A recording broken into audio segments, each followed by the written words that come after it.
Hello students, welcome to Biomentors classes online. Today we are going to discuss the next topic in our chapter Moving Charges and Magnetism और आज का जो हमारा topic है वो है मूविंग कॉइल गैल्वेनोमीटर.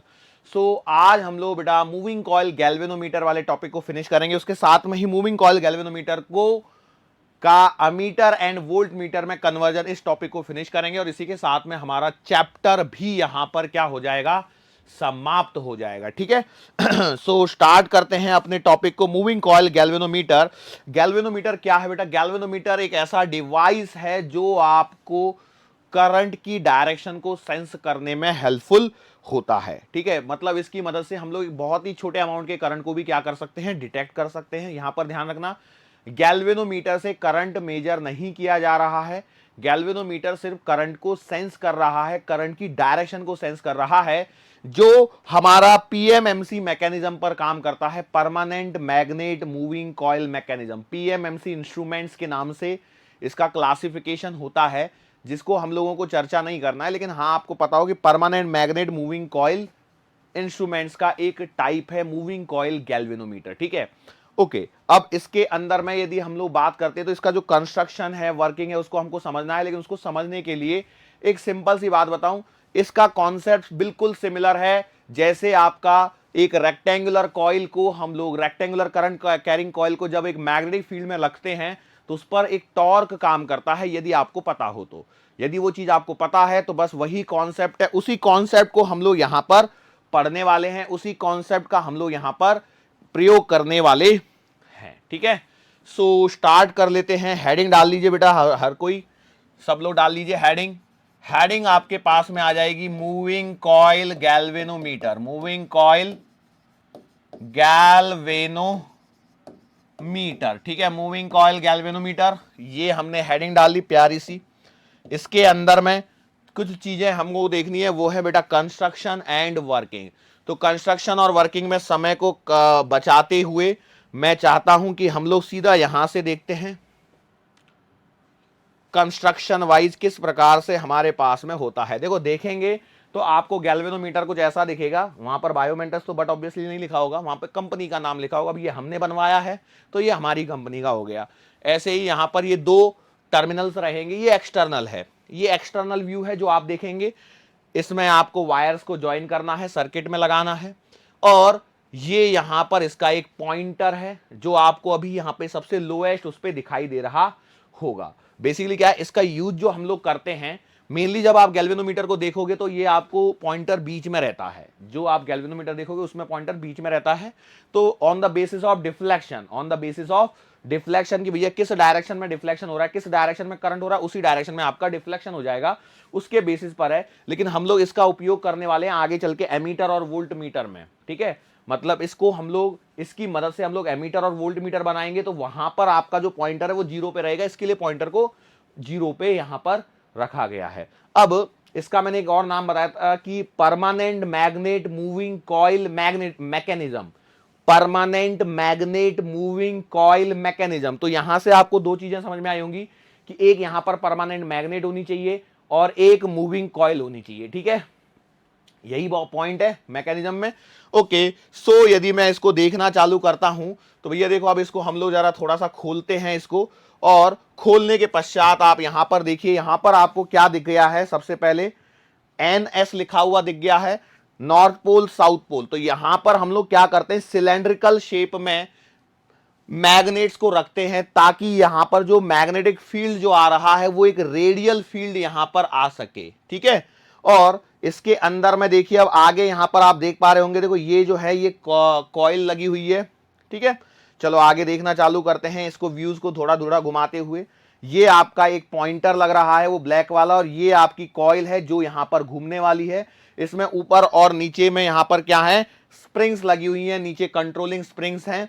और इसके अलावा यहां पर एक मिरर भी होता है जिसको यहां पर नहीं शो किया गया है.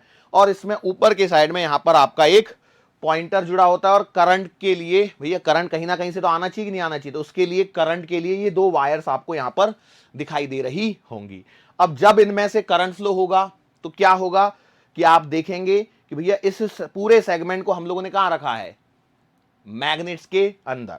ठीक है, इस पूरे को कहां रख दिया है, यहां पर देखो ये यहां से करंट एंटर किया और नीचे से निकल जा रहा है। अब यहां पर आप देखिए क्या किया गया है कि इससे एक पॉइंटर कनेक्ट किया गया, तो ये जब इसमें करंट फ्लो होगा तो करंट फ्लो होने के कारण ये जो कॉइल है, ये जो कॉइल है वो आपकी क्या करेगी, घूमने लगेगी। और कॉइल जब घूमेगी तो बेटा कॉइल के घूमने के साथ में इससे एसोसिएटेड पॉइंटर भी घूमेगा। क्यों ऐसा हुआ, तो आप देखिए बेटा ऊपर से आ रहा है करंट तो नीचे जा रहा है।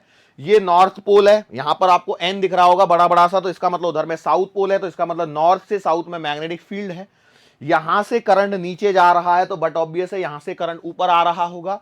आप डायरेक्शन को लगा के देखिए बेटा, करंट को नीचे किया, मैग्नेटिक फील्ड को इधर किया, तो ये ऐसे यहां पर क्या आएगा, फोर्स की डायरेक्शन इस डायरेक्शन में। और यहां पर आप देखोगे तो भैया नीचे से ऊपर करंट आएगा और magnetic field but obviously north से साउथ इधर आ रहा है, तो आपने अपने हाथ को इधर घुमा दिया तो बेटा फोर्स अंदर की तरफ लग गया। यहां से फोर्स बाहर आया, यहां से फोर्स अंदर आया, दोनों फोर्सेस का मैग्नीट्यूड सेम है। ये कॉन्सेप्ट हम लोग torque acting on a moving rectangular coil पर हम लोग पढ़ चुके हैं। तो जब दो इक्वल मैग्नीट्यूड के फोर्स एक परपेंडिकुलर डिस्टेंस पर लगते हैं, अपोजिट डायरेक्शन में लगते हैं, तो वो क्या करते हैं, टॉर्क क्रिएट करते हैं। और इस टॉर्क के कारण ये जो कॉइल है ये क्या करने लगेगी, घूमने लगेगी।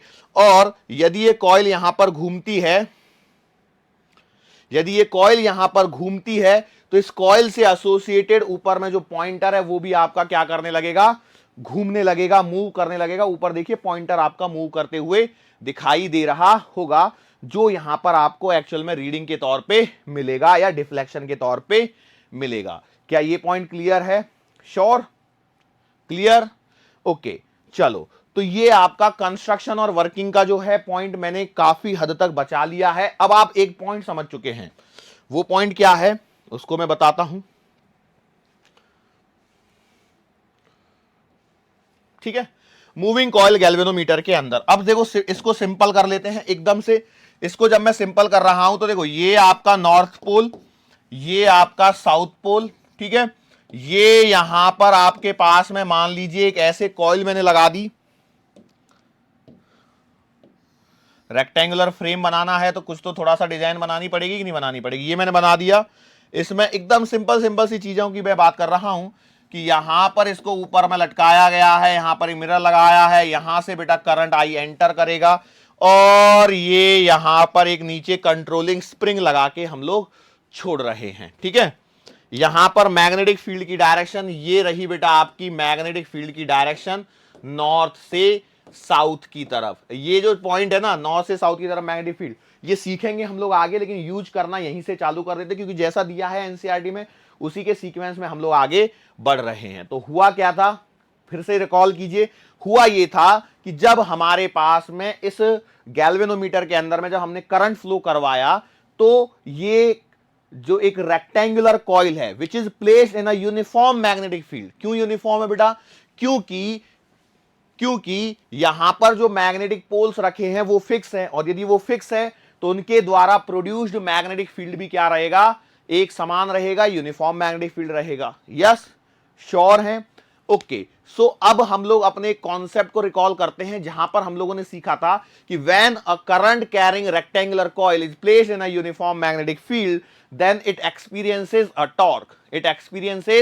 torque, and the value of torque is given as what, BIA if a single rectangular coil is placed। लेकिन यहां पर आपने देखा कि इसके अंदर में बहुत सारे नंबर ऑफ टर्न्स भी होंगे, तो हम लोग कितना टॉर्क लिखेंगे, NBIA। भाई देखो सिंपल सी बात है कि torque on single coil, torque on single coil कितना लिखा था आपने, BIA लिखा था। A stands for area, that is L into B। So torque on N coils कितना हो जाएगा, तो ये आ जाएगा NBIA, ठीक है।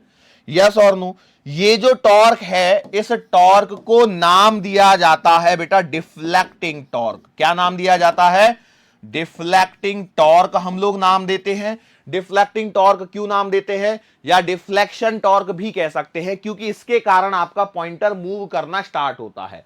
इस वाले टॉर्क के कारण आपका पॉइंटर मूव करना स्टार्ट करता है। तो टाउ डी बराबर N B I A, that is your deflecting torque, equation number 1। Equation number 1 यहां पर आ चुकी है।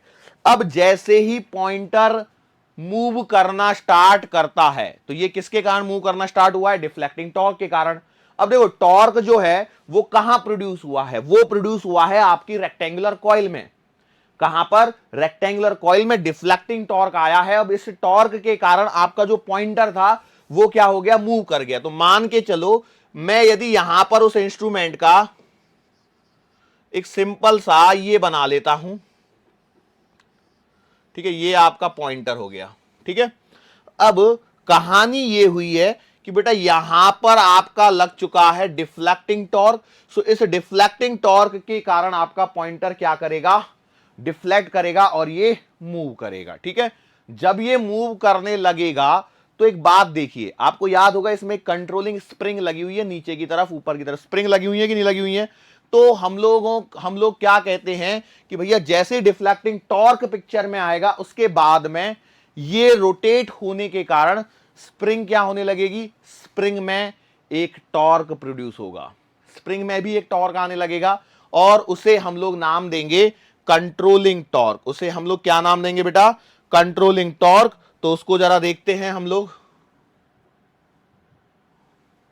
सो ये कहानी वापस से आ गई। जैसे ही यहां पर कनेक्शन आपने लगा दिया, कनेक्शन के लगने के पश्चात यहां पर ये जो कॉइल है ये घूमने लगेगी। इस कॉइल में आपको यहां पर आपको ये फोर्सेस आ गए, मैग्नेटिक फील्ड आ गया, करंट आ गया। तो यहां पर आपको डिफ्लेक्टिंग टॉर्क आपको देखने को मिल गया। ये कॉइल यहां पर घूमने लगेगी, जो मैग्नेटिक टॉर्क भी आप कह सकते हो या डिफ्लेक्टिंग टॉर्क कह सकते हो। तो अब इसके कारण क्या हो रहा है, देखो यहां पर स्प्रिंग पे देखिए थोड़ा सा फर्क पड़ रहा है। तो ये जो स्प्रिंग है ये क्या प्रोड्यूस करेगी, ये आपको प्रोड्यूस करेगी एक कंट्रोलिंग टॉर्क प्रोड्यूस करेगी। क्या प्रोड्यूस करेगी, कंट्रोलिंग टॉर्क प्रोड्यूस करेगी, जो स्प्रिंग टॉर्क के नाम से भी आप समझ सकते हो। और बट ऑब्वियस सी बात है ये अपोजिट डायरेक्शन में लगेगा ताकि इसके इफेक्ट को वो खत्म कर सके। किसके इफेक्ट को, मैग्नेटिक टॉर्क की। देखो अरे यार कहां चला गया, ओके थोड़ा आगे आ जा, थोड़ा और थोड़ा सा, हाँ इस जगह पर ध्यान से देखिए, ये वाला एरो इधर से इधर आ रहा है, वो वाला एरो उधर से इधर आ रहा है। मैग्नेटिक टॉर्क ऐसे लग गया जो कि आपका डिफ्लेक्टिंग टॉर्क है। तो जो कंट्रोलिंग टॉर्क है वो ऐसे उल्टा लगेगा। मतलब इसको समझ पाए हैं या नहीं समझ पाए, क्यों ऐसा हो रहा है, क्यों ऐसा हो रहा है जरा समझिए। इसको समझने के लिए अपने को वापस अपने बोर्ड पे जाना पड़ेगा। कई चीजें बोर्ड पे आसानी से समझ में आती हैं तो उन्हें हम लोग वहीं पर देखेंगे।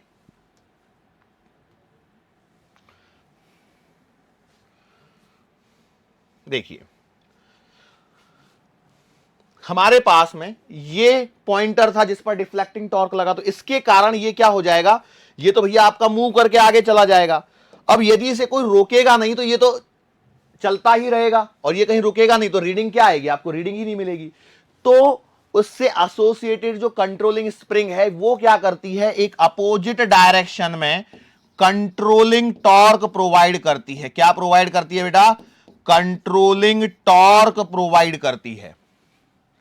कंट्रोलिंग टॉर्क जिसे आप लोग टाउ सी से नाम दे सकते हैं। ठीक है, चलो तो अब जरा देखिए, इसको वापस से मैं ड्रॉ कर रहा हूं, फिर से देखना एक बार क्या हुआ। ये आपका इंस्ट्रूमेंट का ऊपर का हेड, ठीक है, ये इसका वो सेंटर वाला पार्ट, इसके ऊपर में भैया मैंने ये आपका पॉइंटर बना दिया थोड़ा सा, ठीक है, ये पतला आगे की तरफ, यहां पर थोड़ा सा मोटा बना लिया। ठीक है, चलो फिर क्या हुआ, सबसे पहले यहां पर लग गया डिफ्लेक्टिंग टॉर्क जिसके कारण ये मूव करेगा, जिसके कारण ये पॉइंटर क्या करेगा, मूव करेगा और ये आगे की तरफ सरकेगा।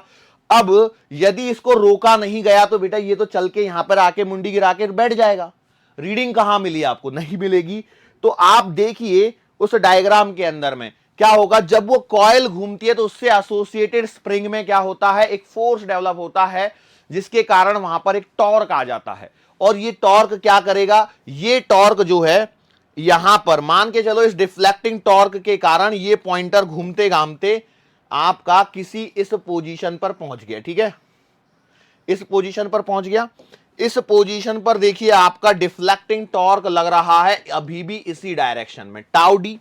अब जैसे ही ये आगे बढ़ने लग जाएगा तो यहां पर अपोजिट डायरेक्शन में कंट्रोलिंग टॉर्क लगने लग जाएगा और ये पॉइंटर को रोकने का काम करेगा। अब रियलिटी में इसके आगे की कहानी और होती है जो हमें सिलेबस में नहीं है। अब यहां पर देखिए कंट्रोलिंग टॉर्क किस बात पर डिपेंड कर रहा है, कंट्रोलिंग टॉर्क इस बात पर डिपेंड कर रहा है कि भैया आपने यहां से लेकर के यहां तक कितना एंगल प्रोड्यूस किया है। कंट्रोलिंग टॉर्क इस बात पर डिपेंड कर रहा है कि यहां से लेकर के यहां तक आपने कितना एंगल प्रोड्यूस किया है। सो बेसिकली जो कंट्रोलिंग टॉर्क है वो डायरेक्टली प्रोपोर्शनल है थीटा के। तो ये जो आएगा इसमें हम लोग एक कांस्टेंट लगाएंगे जिसे हम लोग सी ले लेते हैं। कितना ले रहे हैं? C theta. सी क्या है? सी है स्प्रिंग कांस्टेंट। भाई जितनी की स्प्रिंग लगी होगी उसके बेसिस पर ये थीटा डेवलप होगा। अब एक बात सोचिए, एक ऑब्जेक्ट है, इस ऑब्जेक्ट पर दो टॉर्क काम कर रहे हैं, एक इसे इधर चलाना चाह रहा है, एक इसे इधर चलाना चाह रहा है। ध्यान से सुनिए, ये आपका पॉइंटर, इस पॉइंटर पर डिफ्लेक्टिंग टॉर्क चाहता है कि ये इधर मूव करे, कंट्रोलिंग टॉर्क चाहता है कि ये इधर मूव करे। तो ये ऐसे ऐसे ऐसे ऐसे ऐसे ऐसे मूव करेगा क्या इस जगह पर? Yes, this is the reality जो हमें सिलेबस का पार्ट नहीं है। 2 मिनट में समय लूंगा आपका, 5 मिनट थोड़ा सा एक्स्ट्रा पढ़ लेते हैं, एग्जाम में नहीं पूछा जाएगा। सुनो, deflecting torque, controlling torque, deflecting torque, controlling torque. Deflecting torque बोल रहा है तू आगे चलक, कंट्रोलिंग टॉर्क बोल रहा है तू वापस चल। तो ये आगे पीछे की लड़ाई में बेचारा पॉइंटर अटक गया और ये ऐसे ऐसे झूम रहा है। क्या आपने कभी किसी मोटरसाइकिल के अंदर में ऐसे पॉइंटर को देखा है जिसमें रीडिंग प्रॉपर नहीं आती है, ये झूल रहा होता है पॉइंटर? देखा है? यस। उसमें क्या होता है कि अब इसको रोकने का इलाज क्या है? तो इसको रोकने के लिए हम लोग एक और टॉर्क प्रोवाइड करते हैं और उसे कहा जाता है डैंपिंग टॉर्क। उसे क्या कहा जाता है? डैंपिंग टॉर्क, जिसके लिए एक अलग से उसके अंदर में सिस्टम लगा होता है जिसको हम लोग यहां पर नहीं डिस्कस कर रहे हैं। अब वो एयर डैंपिंग हो सकती है, ऑयल डैंपिंग हो सकती है, किसी भी प्रकार से प्रोड्यूस कर सकते हैं। लेकिन वो जो आता है तीसरा वाला टॉर्क, जिसे डैंपिंग टॉर्क कह रहा हूं, वो क्या करता है कि वो इस वाले जो ये जो हो रहा था हमारा डिफ्लेक्टिंग टॉर्क के कारण इधर मूव किया, कंट्रोलिंग टॉर्क के कारण इधर मूव किया, इन दोनों के इफेक्ट को नलीफाई करके एक स्टेबिलिटी प्रोवाइड करने का काम करता है। लेकिन सिंस हमने बोला कि हमारे सिलेबस में डैंपिंग टॉर्क नहीं है, तो अभी की सिचुएशन ये है कि हम लोग ऐसा मान के चल रहे हैं कि डिफ्लेक्टिंग टॉर्क ने पॉइंटर को मूव किया, कंट्रोलिंग टॉर्क ने रोका, तो इक्विलिब्रियम की पोजीशन पर हमें ये रीडिंग मिलनी चाहिए। तो मैं कह सकता हूं कि at equilibrium deflecting torque will be equals to controlling torque. So बेटा आपका डिफ्लेक्टिंग टॉर्क कितना है? NBIA equals to C into theta. Yes और नो? ओके, सो यहां से जरा देखिए हम लोग क्या कह सकते हैं कि भैया theta will be equals to NBA upon C into I। Yes और नो? सो यहां पर इसको मैंने ब्रैकेट में लिख दिया। तो यहां पर देखिए N क्या है? Number of turns. क्या जब मैंने गैल्वेनोमीटर बनाया तो नंबर ऑफ टर्न्स को फिक्स कर लिया? यस। B क्या है? Magnetic field. क्या जब मैंने गैल्वेनोमीटर को बनाया तो वो जो दो मैग्नेट्स थी उनको फिक्स कर लिया? यस। ए क्या है? एरिया। क्या जब मैंने गैल्वेनोमीटर बनाया तो उसके कॉइल के एरिया को फिक्स कर लिया? यस। सी क्या है? Spring constant. क्या जब मैंने गैल्वेनोमीटर बनाया तो उसके अंदर लगी स्प्रिंग को फिक्स कर लिया? यस। मतलब ये सारी चीजें क्या हैं? कांस्टेंट हैं। और यदि ये सारी चीजें कांस्टेंट तो आपका वेरी कौन कर रहा है? करंट। तो यहां पर आप देख सकते हैं कि theta is directly proportional to I. इसका मतलब ये हो गया कि भैया जो इस पॉइंटर से, पॉइंटर किससे एसोसिएटेड है? नीचे वो वायर से। तो जितना आपका करंट ज्यादा फ्लो करेगा उतना ही इसमें डिफ्लेक्शन ज्यादा आएगा, उतना ही इसके अंदर में डिफ्लेक्शन क्या आएगा? ज्यादा आएगा। तो ये इसका ओवरऑल कॉन्सेप्ट है। ये फॉर्मूला जो है वो आपको याद रखना है। थीटा बराबर NBA अपॉन C इंटू आई। NBA अपॉन C इंटू आई। इस पर स्ट्रेट फॉरवर्ड न्यूमेरिकल बनेंगे। Capital N is the number of turns, B is the magnetic field, A is the area, C is the spring constant, I is the current and theta is the deflection. Theta is the deflection. Yes or no? Sure है? Clear? चलो हम लोग कुछ आगे बढ़ते हैं और कुछ चीजों के बारे में पढ़ते हैं। और एक टर्मिनोलॉजी आती है जिसे कहा जाता है सेंसिटिविटी। क्या कहा जाता है? Sensitivity. Basically sensitivity is defined as the ratio of output to the input. Sensitivity is defined as the ratio of output to the input. अब यहां पर हमारे पास में दो चीजें आती हैं, दो अलग अलग टर्मिनोलॉजी के बारे में हम लोगों को बात करनी होती है। और उसमें पहला पॉइंट आता है करंट सेंसिटिविटी। क्या आती है बेटा? Current sensitivity. और करंट सेंसिटिविटी को हम लोग रिप्रेजेंट करते हैं एसआई से। तो SI is equal to what? Output upon input. Output upon input. तो बताओ इस गैल्वेनोमीटर में आउटपुट क्या है? आउटपुट है बेटा आपका थीटा और इनपुट क्या है? आई। आउटपुट क्या था? थीटा जो डिफ्लेक्शन मिल रहा है, और इनपुट क्या था? करंट जो आप प्रोवाइड कर रहे हो। तो इसे आप लिख सकते हो थीटा अपॉन आई। और यहां पर ध्यान से देखिए, थीटा अपॉन आई लिखने पर क्या आपको यही चीज मिल रही है? एनबीए अपॉन सी। तो यस, ये आपके पास में आंसर आ चुका है, NBA upon C. It is the formula for current sensitivity. Again question can be asked directly. सीधे सीधे सवाल बनते बेटा करंट सेंसिटिविटी के लिए आपको करते आना चाहिए। न्यूमेरिकल सिंपल बनेंगे, कोई हाई फंडू न्यूमेरिकल नहीं रहेगा, कोई एक्स्ट्रा बुद्धि नहीं लगानी है, बस फॉर्मूला याद होना चाहिए। देखो सेंसिटिविटी, पहली बात, सेंसिटिविटी किसी भी इंस्ट्रूमेंट की क्या होती है? Output upon input. वो क्या आउटपुट प्रोवाइड कर रहा है और उसको क्या इनपुट प्रोवाइड किया जा रहा है, उन दोनों का जो रेशियो होता है वो आपकी सेंसिटिविटी कहलाती है। सुग्राह्यता बोलते हैं हिंदी में शायद। तो करंट सेंसिटिविटी। अब करंट सेंसिटिविटी का मतलब ही है कि इनपुट में आपका करंट होना चाहिए, आउटपुट में डेफिनेट सी बात है डिफ्लेक्शन होगा थीटा। तो भैया हम लोग लिखेंगे S I equal to theta upon I, और अभी सी क्या है तो ये यहां पर एनबीए अपॉन सी बन जाएगा। अगला एक पॉइंट होता है और उसे हम लोग बोलते हैं वोल्टेज सेंसिटिविटी। अब वोल्टेज सेंसिटिविटी की जब मैं बात करता हूं तो भैया हमारे पास में इसे हम लोग रिप्रेजेंट कर देते हैं एसवी से। तो आउटपुट में तो आपका थीटा ही रहेगा, लेकिन इनपुट में वोल्टेज आ जाएगा। इनपुट में क्या आ जाएगा? वोल्टेज। अब वोल्टेज कहां से लाएं सर? ये तो था ही नहीं हमारे पास। था, देखो ध्यान से देखिए, हम लोग ओम्स लॉ को जानते हैं। ओम के बारे में सुना है कि नहीं सुना है? यस, वो क्या होता है? वी बराबर आई आर। तो भैया एक बात देखो, जो हमारे पास में गैल्वेनोमीटर बना है उसका कुछ ना कुछ रेजिस्टेंस होगा या नहीं होगा? यस, करंट हमें मालूम है, तो भैया वहां से आप वोल्टेज निकाल सकते हो। तो उसके बेसिस पर ये आ गया। तो यहां पर आप देख सकते हो S V can be written as what? Theta upon I, मतलब एस आई। तो आप लिख सकते हो एस आई अपॉन आर। क्या ऐसा लिख सकता हूं? S I upon R, S V equal to S I upon R. Yes, I can write. और एस आई का फॉर्मूला देखिए, थीटा अपॉन आई तो था ही, एनबीए अपॉन सी भी था। तो आप एक और फॉर्मूला लिख सकते हैं, NBA upon R C. Okay, clear हो गई बातें? यस और नो? तो ये कहानी थी सेंसिटिविटी की। अब ओवरऑल इस पे जो सवाल बनता है उसको सुनिए। क्या?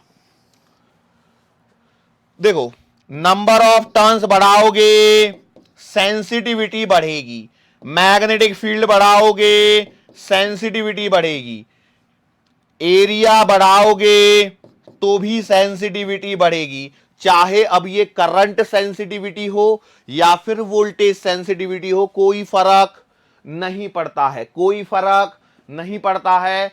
आपका इंक्रीमेंट ही होगा सेंसिटिविटी में। यस और नो? हां, यदि आपने सी को डिक्रीज किया तो फिर आपकी सेंसिटिविटी बढ़ेगी। तो ओवरऑल सेंसिटिविटी जो है वो 4 पैरामीटर्स पे डिपेंड करती है, number of turns, magnetic field, area और स्प्रिंग कांस्टेंट। इन 4 चीजों पर आपकी sensitivity of a moving coil galvanometer depend करती है। अब इसमें वो सेंसिटिविटी, करंट सेंसिटिविटी के बारे में बात करें चाहे फिर वोल्टेज सेंसिटिविटी के बारे में बात करें, आपको टेंशन लेने की जरूरत बिल्कुल भी नहीं है। स्टैंडर्ड सवाल होते हैं कि मान के चलो किसी मूविंग कॉइल गैल्वेनोमीटर में पहले नंबर ऑफ टर्न्स 100 थे तो सेंसिटिविटी एस थी, नंबर ऑफ टर्न्स 200 करने पर सेंसिटिविटी 2s हो जाएगी। अरे सीधे सवाल होते हैं यही। Is it clear to you? Are you sure enough? चलो, अब हम लोग आगे बढ़ सकते हैं और अगला जो टॉपिक है वो है हमारे पास में conversion of moving coil galvanometer into ammeter. सबसे पहले तो एक बात बताओ, एमीटर क्या होता है? What do you mean by ammeter? Ammeter is an instrument which is used to measure the current in the circuit. Ammeter एक ऐसा इंस्ट्रूमेंट है जिसका उपयोग हम लोग किसी भी परिपथ में विद्युत धारा के मापन में करते हैं। ओके, हिंदी में भी एमीटर ही बोलते हैं बेटा, है ना? ओके, एमीटर को हम लोग किसी भी सर्किट में सीरीज में कनेक्ट करते हैं, इतना ध्यान रखना। इससे भी रिलेटेड सवाल पूछे जा चुके हैं। एमीटर को हम लोग कहां कनेक्ट करते हैं? सीरीज में हम लोग हमेशा कनेक्ट करते हैं। और एक पॉइंट और, आइडियल एमीटर का रेजिस्टेंस 0 होता है, practically as low as possible. ये सवाल हैं जो पूछे जा चुके प्रीवियस एग्जाम्स में। एमीटर क्या है? पहला पॉइंट, एमीटर क्या है? एमीटर है करंट मेजरिंग इंस्ट्रूमेंट। एमीटर क्या है सर? ये बात तो यार कोई भी बच्चा भी जानेगा ना sir. Yes I know that कि बच्चा भी जानेगा, लेकिन पता नहीं क्यों गलती कर जाते हैं। करंट मेजरिंग इंस्ट्रूमेंट है। दूसरा पॉइंट, कनेक्टेड इन सीरीज, इसे हमेशा ही सीरीज में जोड़ा जाता है, कनेक्टेड इन सीरीज। दूसरा, आइडियली रेजिस्टेंस 0 होना चाहिए, आइडियली रेजिस्टेंस शुड बी 0। और प्रैक्टिकली यदि मैं बात करता हूं, देखो आइडियली आप 0 तो बना ही नहीं सकते, क्योंकि जैसे ही आपने कंडक्टर लिया तो उसका कुछ ना कुछ रेजिस्टेंस आ ही जाएगा। तो हम लोग कहते हैं practically as low as possible, जितना कम हो सके उतना कम हमें लेना है। ये एमीटर की कहानी हो गई। 4 पॉइंट में एमीटर समाप्त हो जाता है। अब सवाल ये नहीं है, हेडिंग है हमारी conversion of moving coil galvanometer into ammeter. तो हमारे पास में मान के चलो एक मूविंग कॉइल गैल्वेनोमीटर है, तो इतनी देर से मूविंग कॉइल गैल्वेनोमीटर बोल रहा हूं, उसको अब मान लीजिए गैल्वेनोमीटर ही है, ठीक है। अब इस गैल्वेनोमीटर को हम लोगों को एमीटर में कन्वर्ट करना है। तो आपको करना क्या रहेगा? आपको कुछ नहीं करना है। ये आपने गैल्वेनोमीटर लिया बेटा, इसके सीरीज में एक रजिस्टर आपको कनेक्ट करना है। इसके सीरीज में आपको एक रजिस्टर कनेक्ट करना है। और जैसे ही आप ये करते हो तो आपके पास में ये जो इंस्ट्रूमेंट बनता है, इसे हम लोग बोलेंगे एमीटर। इस पूरे इंस्ट्रूमेंट का नाम क्या हो जाएगा? एमीटर। यस और नो, बस हो गया काम। अब यहां पर क्या है, ये जो सीरीज में, सॉरी मैं सीरीज बोल रहा था कि इतनी देर से, यदि मैंने सीरीज बोला हो, देखो मुझे भी याद नहीं मैंने सीरीज बोला क्या बोला, मैंने फिर से बोल देता हूं कि to convert moving coil galvanometer into ammeter we connect a register या a resistance in parallel to the galvanometer, ठीक है, जिसे हम लोग नाम कहेंगे, पैरेलल में जब रेजिस्टेंस को कनेक्ट किया जाता है तो उसे बोलते हैं शंटिंग। तो इस रेजिस्टेंस को हम लोग कहेंगे शंट रेजिस्टेंस। तो या तो आप इसे आरएसएच ले लीजिए या फिर सिंपल मैं एस ले लेता हूं, ठीक है, आरएसएच भी लिख सकता हूं मैं, या एस लिख लीजिए। गैल्वेनोमीटर का रेजिस्टेंस जी मान लेते हैं, ठीक है। मैंने क्या मान लिया है बेटा?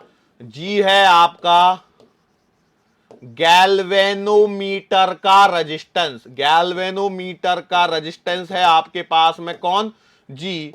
और एस है आपका shunt resistance. Shunt resistance, shunt resistance का मतलब क्या है? वो रेजिस्टेंस जो आपने गैल्वेनोमीटर के पैरेलल में कनेक्ट किया है। अब ये पूरा इंस्ट्रूमेंट बनने के पश्चात इसे हम लोगों को कनेक्ट करना है सर्किट में। मैंने बोला था एमीटर को सीरीज में कनेक्ट करते हैं, मैंने लिखा भी है ना, ammeter is connected in series.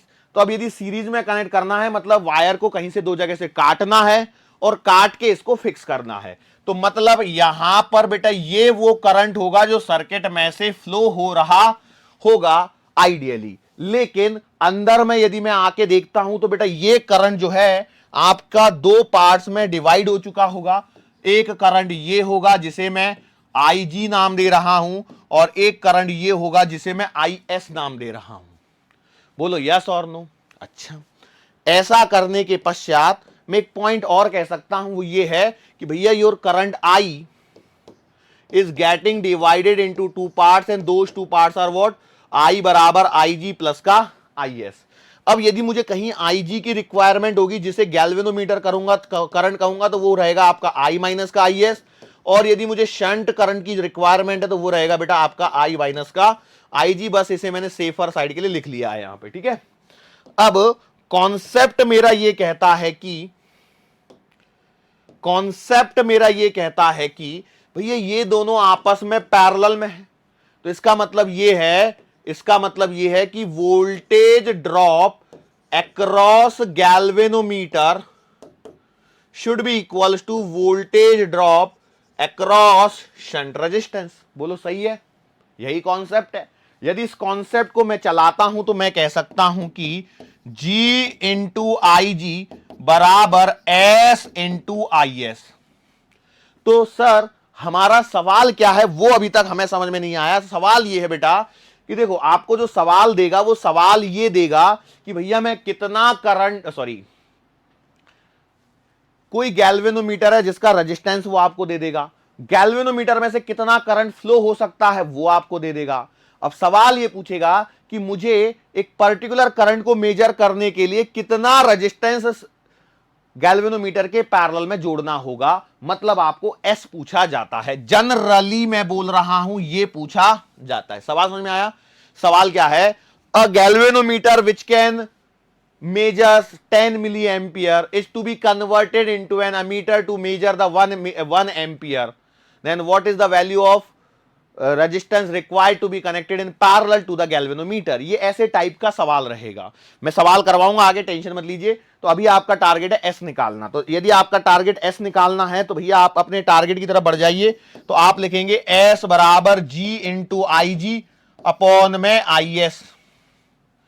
IS मुझे पता है क्या? IS मुझे पता नहीं रहेगा क्योंकि IS is that amount of current which is flowing through the shunt resistance. तो इसके लिए मैं क्या कर सकता हूं, IS को हटाओ, IS यहां से इसी कंडीशन पर हट जाएगा, I माइनस का IG। तो बेटा आपके पास में आंसर आ जाएगा S बराबर GIG अपॉन I माइनस का IG। बोलो सही है क्या?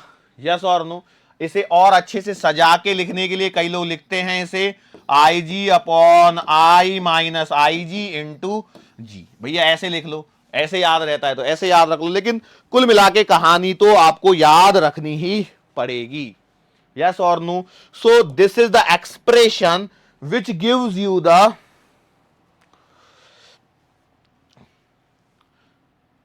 current flowing through the galvanometer for full scale deflection, for full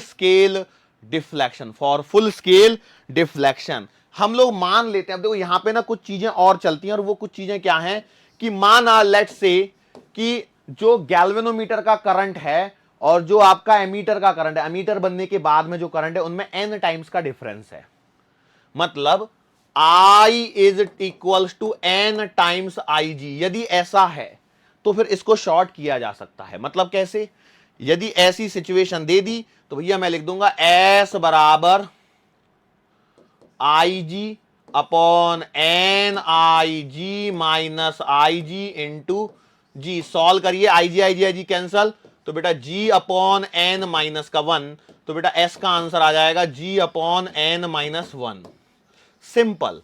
मतलब क्या है, वो सवाल कैसे दे रहा है? सवाल एकदम सिंपल सा दे रहा है। कैसे बोल रहा है कि भैया एक गैल्वेनोमीटर उसका रेजिस्टेंस इतना है, किसी भी फुल स्केल डिफ्लेक्शन के लिए जो मेन करंट है वो 10 गुना है, तो बताओ कितना रेजिस्टेंस पैरेलल में जोड़ना है। मान चलो गैल्वेनोमीटर का रेजिस्टेंस यदि 900 है या 900 है और ये 10 गुना है, तो 10 में से गया 9, 9 बटे 100, तो 100 ओम का जोड़ना है। खत्म कहानी। ऐसे सिंपल स्ट्रेट फॉरवर्ड से सवाल पूछे जा सकते हैं। कई बार सीधा सीधा आपसे यह भी पूछ लेता है कि भैया शंट करंट की वैल्यू बताओ, यदि गैल्वेनोमीटर इतना है, शंट रेजिस्टेंस की वैल्यू इतनी है और टोटल करंट इतना है, तो भैया इसमें क्या करना है? कोई परेशानी नहीं होनी चाहिए, उसको डायरेक्टली कर सकते हैं। कैसे? शंट रेजिस्टेंस की तरफ जाना है तो कहां से जाऊं मैं? यहीं से जाना ज्यादा आसान है। मतलब आपको IS निकालना है, ठीक है, at the cost of G, S and I। सवाल समझ जाइए। Find IS when G, S and I are given. तो बोलो कैसे करना है? जी आई जी बराबर एस आई एस, तो आपने लिख दिया आई एस बराबर जी आई जी अपॉन में एस। आई जी को रिप्लेस कर दिए, तो आई जी को क्या रिप्लेस कर सकते हैं बेटा, आई एस। एक काम करता हूं यार, मैं थोड़ा एक स्टेप आगे बढ़ गया थोड़ा सा, इसको हटाओ। मैं लिख देता हूं जी, इसको लिख देता हूं आई माइनस का आई एस बराबर एस इंटू आई एस। तो देखो G into I minus G into I S बराबर एस इंटू आई एस। इसको उधर लेके चले जाते हैं, तो जी इंटू आई बराबर आई एस आपका कॉमन आ जाएगा, तो जी प्लस का एस। सो मेरे पास रिजल्ट आ चुका है बेटा, कितना आ जाएगा, आई एस बराबर जी अपॉन जी प्लस का एस इंटू आई। खत्म। ये अलग अलग फॉर्मूले मैंने बता दिए हैं, स्ट्रेट फॉरवर्ड पूछेंगे और आपको करते आने चाहिए, ठीक है। ये था हमारा गैल्वेनोमीटर का एमीटर में कन्वर्जन, ये था हमारा गैल्वेनोमीटर का एमीटर में कन्वर्जन। आगे हमारे पास में लास्ट हेडिंग बचती है और वो है रिगार्डिंग द वोल्ट मीटर। किसके रिगार्डिंग है, वोल्ट मीटर। बोलो वोल्ट मीटर क्या होता है। Voltmeter is an instrument which is used to measure the potential difference across 2 points. किन्हीं भी दो बिंदुओं के मध्य वोल्टेज या पोटेंशियल डिफरेंस को मेजर करने के लिए हम लोग वोल्ट मीटर का उपयोग करते हैं। ये सिंपल सा पॉइंट है।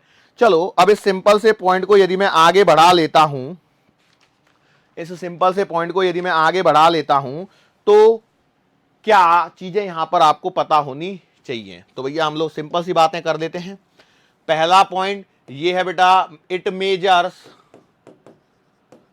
Measures potential difference across 2 points. किन्हीं भी दो बिंदुओं के बीच में विभवांतर ज्ञात करने के लिए वोल्ट मीटर का उपयोग किया जाता है। अच्छा, it is connected in series की पैरेलल, तो बेटा इसे हम लोग पैरेलल में जोड़ते हैं। It is connected in parallel, ठीक है, पैरेलल में जोड़ना है इसे, समानांतर क्रम में इसको जोड़ना है। और क्या बातें इसमें पता होनी चाहिए कि भैया आइडियली यदि मैं इसके रेजिस्टेंस की बात करूं, ideally its resistance should be infinity. पिछले वाले में क्या था, पिछले वाले में था 0, practically as low as possible, तो यहां पर कहेंगे practically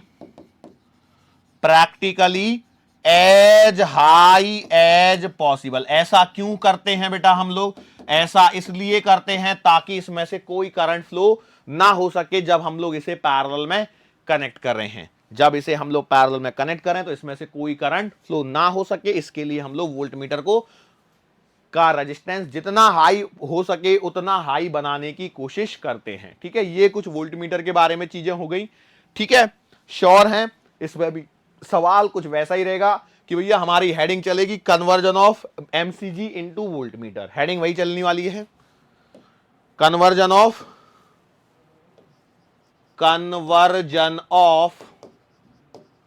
moving coil galvanometer into volt meter. Volt meter में इसे हम लोगों को कन्वर्ट करना है, तो बिल्कुल वैसे ही चलना है। कैसे, जैसे एमीटर करे थे वैसे ही करना है। लेकिन देखो एमीटर में आपने क्या लगाया था, शंट में एक रेजिस्टेंस लगा दिया था।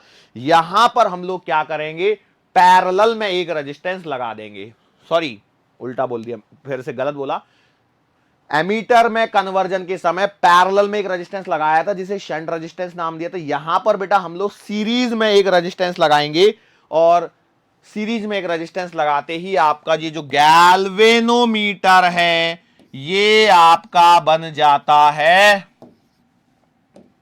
Volt meter. ये क्या बन जाता है, ये आपका बन जा रहा है वोल्ट मीटर, ठीक है। इसमें से भी करंट तो आई ही फ्लो होगा। अब हम लोग यहां पर लिख लेते हैं कि भैया मान के चलो इसका करंट है आई जी और इसका करंट है आई एस, लेकिन कहीं ना कहीं मैं जानता हूं कि आई जी बराबर आई एस बराबर आई ही है। एक और पॉइंट, बेटा इसका जो वोल्टेज ड्रॉप है मैं उसे मान लेता हूं Vg और इसका वोल्टेज ड्रॉप मैं मान लेता हूं Vs। तो मेरी कहानी क्लियर सी कह रही है, मुझे डायरेक्टली डायग्राम चीख चीख के बता रहा है कि KVL अप्लाई कर दो, V बराबर Vg प्लस का Vs। सही है, बस हो गया काम। अब क्या करूं भैया, मैं लिख दो V बराबर Vg का मतलब लिखोगे Ig into G plus Is into S. बोलो सही है, यस।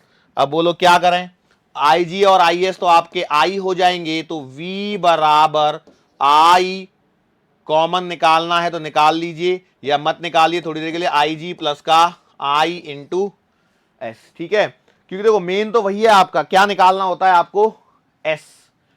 एस माना है ना, तो वही निकालना है।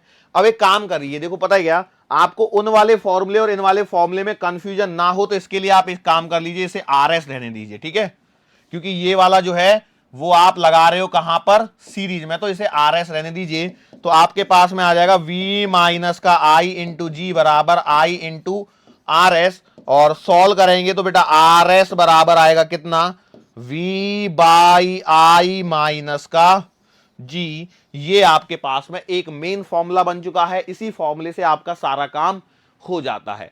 कॉन्सेप्ट आपको इतना ध्यान रखना है कि भैया टोटल वोल्टेज ड्रॉप जो है वो गैल्वेनोमीटर के अक्रॉस वोल्टेज ड्रॉप प्लस इस रेजिस्टेंस के अक्रॉस वोल्टेज ड्रॉप के सम के बराबर ही होगा। यस और नो, क्लियर, श्योर है। अब इसमें एक पॉइंट और आता है कि मान के चलो गैल्वेनोमीटर के अक्रॉस वोल्टेज ड्रॉप जो Vg है उसकी तुलना में n गुना वोल्टेज ड्रॉप हमें मिलता है, तो फिर हम लोग कैसे करेंगे। मतलब क्या है कि भैया मान के चलो जो टोटल वोल्टेज ड्रॉप है वो n times voltage drop across the galvanometer है, तो फिर मैं कैसे आगे कहानी को बढ़ाऊंगा। तो ये देखो कहानी को ऐसे आगे बढ़ाएंगे,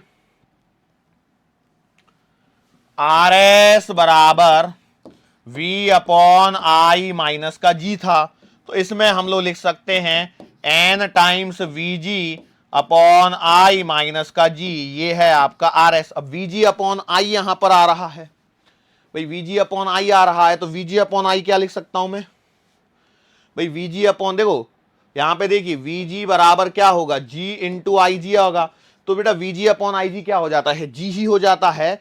और Vg अपॉन I, अब I क्या है बेटा आपका, अरे भाई रिकॉल करो, I तो खुद IG के बराबर ही है ना, तो आप लिखोगे n into Vg upon IG minus का G।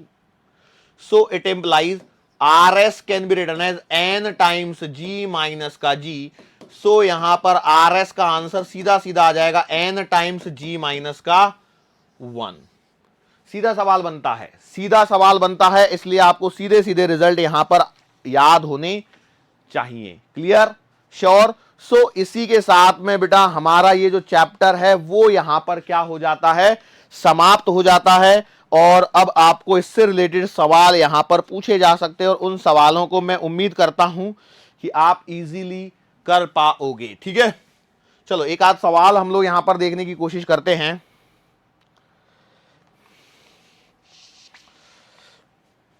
क्वेश्चन देखो कैसे, देखो ये जो सिंपल वाले सवाल हैं उन्हें तो आप कर लोगे, लेकिन जो थोड़े से डिफिकल्ट सवाल होते हैं उनमें थोड़ी सी परेशानी हो जाती है। कैसे, सवाल दिया गया है, a moving coil galvanometer has resistance 50 ओम दिया गया है। ठीक है, मेरे पास में क्या दिया गया है, एक मूविंग कॉइल गैल्वेनोमीटर दिया जिसका रेजिस्टेंस 50 ओम है, गिव्स फुल स्केल डिफ्लेक्शन। इसको ध्यान समझिए, यही पॉइंट एग्जाम में परेशानी करता है। Gives full scale deflection for 10 milliampere. इसका मीनिंग समझ जाइए, इसका मीनिंग क्या है कि भैया ये है आपका गैल्वेनोमीटर का current, gives full scale deflection for 10 milliampere, और ये है कि how will you convert it to measure 0 to 50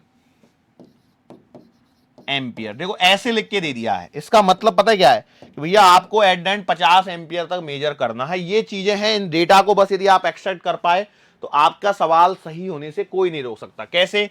solution की तरफ यदि मैं बढ़ता हूं तो मुझे दिया गया है जी कितना है 50 ओम, और आपसे एस पूछा गया है, आई जी आपको दिया है 10 मिली एम्पियर, और बेटा आई आपको दिया गया है 50 एम्पियर। ठीक है, ये सारा डेटा आपने लिख दिया। अब आपको क्या करना है, इसको सॉल्व। कौन सा फॉर्मूला? एस वाला फॉर्मूला जो आपको याद होना चाहिए, एस वाला फॉर्मूला जो आपको याद होना चाहिए। सर कौन सा एस वाला फॉर्मूला? हमें तो एक भी याद नहीं आ रहा। अब यदि आपको फॉर्मूले ही याद नहीं आएंगे तो फिर आप कुछ भी नहीं कर पाओगे, है ना। एस वाला फॉर्मूला कौन सा वाला, कोई फॉर्मूला याद है क्या आपको? एस, एस सबसे पहले वाली हेडिंग पे चलते हैं, हम आपको दिखाते हैं। देखो अभी हो सकता है कि अभी आपको फॉर्मूले याद ना हो, ये तो आई एस वाला फॉर्मूला था। हाँ, I G upon I minus I G into G, I G upon I minus I G into G, ये सिंपल सा फॉर्मूला है, तो इसे आप यहां पर यूज कीजिए। किधर गया? I G into G upon I minus का आई जी, तो एस का आंसर कितना आएगा? 10 milliampere into galvanometer resistance है 50, करंट है बेटा 50 माइनस का 10 into 10 to the power minus का 3, और यहां से आपको सॉल्व करके एस का आंसर निकालना है। 10 into 10 to the power minus 3 into 50 upon 50 minus 10 into 10 to the power minus का 3, इसको आपको सॉल्व करना है और आपके पास में एक आंसर आएगा। और चार ऑप्शन में क्या दिया रहता है? To be connected in parallel, to be connected in series, और दो ऑप्शन सेम रहेंगे। मतलब कैसे? जैसे मान चलो इसका यदि मैं आंसर की बात करूं तो ये आंसर आएगा 1 into 10 to the power minus का 2 ओम आएगा। ठीक है, ठीक है, 1 into 10 to the power minus का 2 ओम आएगा। तो चार ऑप्शन में क्या देगा मालूम क्या? ए ऑप्शन में दे दिया 1 into 10 to the power minus 2 in parallel, तो सेकेंड ऑप्शन वो जरूर देगा कि भैया 1 into 10 to the power minus 2 in series. तो यहां पर आपको थोड़ी सी बुद्धि का प्रयोग करना है कि पैरेलल में लगाना है कि सीरीज में लगाना है। तो आपका आंसर क्या होना चाहिए बताओ इस क्वेश्चन के लिए? आपका आंसर होना चाहिए 1 into 10 to the power minus 2 ohm in parallel. कई लोग बोलेंगे सर आंसर तो 1 से थोड़ा सा बड़ा आएगा, तो बेटा 1.0002 आएगा into 10 to the power minus 2। तो ये बहुत छोटे आंसर आते हैं, तो इसके लिए हम लोग इसको इसी प्रकार से कर लेते हैं। ठीक है, यस और नो। चलो इसी सवाल को यदि मुझे करवाना हो वोल्ट मीटर के लिए, इसी सवाल को वोल्ट मीटर के लिए, तो मैं यहां पर क्या कर दूंगा? सिर्फ वोल्टेज का अंतर कर दूंगा। रिपीट द सवाल। क्वेश्चन है रिपीट फॉर 0 टू 50 वोल्ट। ठीक है, वोल्ट कर दिया, बाकी सब कुछ डेटा सेम है। मतलब जी आपका 50 ओम ही दिया गया है, फुल स्केल डिफ्लेक्शन करंट आपको 10 मिली एम्पियर ही दिया गया है। अब देखो सिंपल सी बात है, डेटा एक जैसा ही है, बस वोल्टेज और करंट का अंतर है। गैल्वेनोमीटर का रेजिस्टेंस उतना ही दिया है, फुल स्केल डिफ्लेक्शन करंट उतना ही दिया है। बस इस बार क्या करना है, सवाल को रिपीट करना है वोल्ट मीटर के मेजरमेंट के लिए। तो बेटा आपका आंसर क्या आएगा? सॉल्यूशन कैसे लगाओगे? आर एस बराबर V upon I G minus का जी, यही फॉर्मूला था। V है आपके पास में 50 वोल्ट, आई जी है आपके पास में बेटा 10 मिली एम्पियर, माइनस जी है आपका 50 ओम। सॉल्व कर लीजिए, सॉल्व करेंगे तो क्या होगा? एक जीरो से एक जीरो काट लीजिए, 5000 में से गए 50, 5000 माइनस का 50, so answer will be 4950 ohm in series. ऐसे टाइप के बेटा सवाल रहते हैं, सो डरना नहीं है। फुल स्केल डिफ्लेक्शन करंट का मतलब दिमाग में बैठा लीजिए, वो आईजी की बात कर रहा है। किसकी बात कर रहा है? आईजी की बात कर रहा है। अब वो कैसे भी आपसे सवाल पूछ ले, क्या आप कर सकते हैं? अच्छा ये सवाल मैंने मन से ही बनाया है, कुछ ऐसा नहीं है ये कोई स्टैंडर्ड टाइप का कि भैया मैंने यहां से ले लिया वहां से ले लिया। बाकी आप इसमें आप अपनी बुकलेट्स को देखेंगे, इसको करेंगे तो आपको और भी सवालों का आइडिया मिलेगा। ठीक है, सो इसी के साथ में हम लोग आज एक बात कह सकते हैं कि हमारा चैप्टर यहां पर समाप्त होता है। यहां पर हमारा chapter moving charges and magnetism chapter जो है उसके समाप्ति की घोषणा हम लोग यहां पर कर देते हैं। और इसी के साथ में जब मूविंग चार्जेस एंड मैग्नेटिज्म, मतलब we are doing the magnetism section, तो मैग्नेटिज्म सेक्शन में अगला जो चैप्टर होता है वही यहां पर कवर किया जाएगा, जिसका नाम मैग्नेटिज्म एंड मैटर है। मैग्नेटिज्म एंड मैटर चैप्टर आपका यहां पर स्टार्ट हो जाएगा। ठीक है, सो आज के लिए बेटा बस इतना ही। मुलाकात फिर से होगी आने वाले अगले लेक्चर के दरमियान। सो तब तक के लिए